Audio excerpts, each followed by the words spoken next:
Mummy मैं तुम्हारे साथ ये कर रहा हूँ, अगर पापा को पता चल गया तो। मम्मी बोली अरे उसकी चिंता तुम मत करो, हम उन्हें हमारे वो सब करने वाली बात कभी बताएंगे ही नहीं। फिर मम्मी मुझे अपने कमरे में ले गई और अंदर से दरवाजे की कुंडी लगा दी। सारा सामान कमरे में फैला था। मैंने कहा मम्मी हम यहाँ कैसे करेंगे, इससे अच्छा तो बरामदे में कर लेते। मम्मी बोली बाहर से बरामदे में साफ साफ दिखाई देता है, तो हमारे पड़ोसी देख लेंगे। उसके बाद मम्मी अपनी साड़ी उतारने लगी। मम्मी बोली चलो जल्दी से तुम भी अपने कपड़े निकाल लो और वो पुराने वाले कपड़े पहन लो, नहीं तो सारे कपड़े बेकार हो जाएंगे। फिर मैं मम्मी के साथ करने के लिए तैयार हो गया। मम्मी बोली तुमने पहले और कभी ये काम किया है? मैंने कहा मम्मी मैंने कभी नहीं किया है। तो मम्मी बोली चलो आज अपनी माँ के साथ करो। मैंने कहा लेकिन मम्मी जब पापा सब कुछ संभाल रहे हैं तो मेरी क्या ज़रूरत है? तो मम्मी बोली उनका अभी कुछ दिनों से काम नहीं कर रहा है, उम्र भी हो गई है ना। मैंने कहा मम्मी पापा अभी बूढ़े नहीं हैं, वो तो उनके ऊपर जिम्मेदारी बहुत है ना, इसीलिए वो टेंशन में बहुत रहते हैं। वैसे मेरी उम्र 20 साल है। मेरी मम्मी दिखने में बहुत सुंदर लगती हैं। हम लोग लखनऊ में रहते हैं, मेरे पापा की बेकरी चलाते हैं। कुछ दिन तो सब कुछ ठीक चल रहा था। फिर एक दिन शाम को जब हम सब खाना खा रहे थे तो मैंने देखा पापा कुछ उदास लग रहे थे। मैंने कहा क्या हुआ पापा, कुछ परेशान लग रहे हो? तो वो बोले बेटा पहले तो हमारी दुकान बहुत बढ़िया चलती थी, लेकिन जब से अपने सामने वो नई वाली दुकान खुली है तब से हमारे सारे कस्टमर वहीं से सामान लेकर चले जाते हैं। मैंने कहा लेकिन पापा हमारा माल तो बहुत अच्छा होता है ना।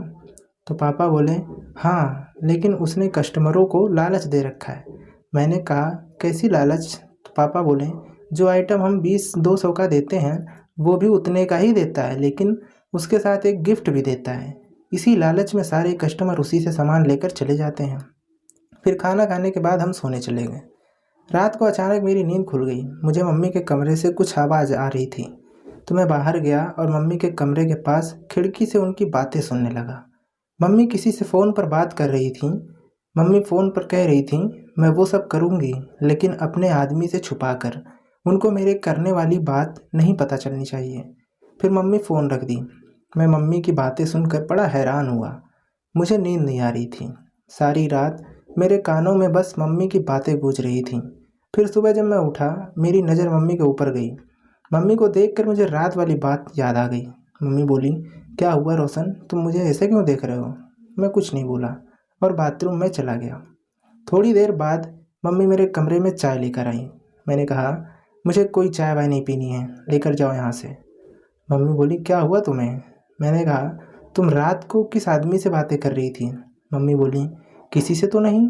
मैंने कहा तुम झूठ बोल रही हो मम्मी, मैंने खुद तुम्हारे कमरे से पास खड़े होकर तुम्हारी बातें सुन रहा था। तुम फ़ोन पर किसी के साथ वो सब करने की बातें कर रही थी। तो मम्मी बोली मैं कुछ गलत काम करने को थोड़ी कह रही थी। मम्मी मुझे अपना फ़ोन दिखाकर बोली देखो ये मेरी सहेली का नंबर है। मैंने अपनी तकलीफ़ें उसे बताई तो वो मुझे काम के बारे में कह रही थी। मैंने कहा कैसा काम? मम्मी बोली वो भी यही काम करती है।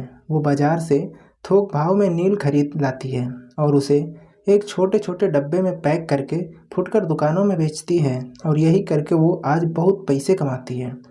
मैंने कहा मम्मी ये आइडिया बढ़िया है। फिर मैं भी मम्मी के साथ मिलकर नील का बिजनेस करने लगा।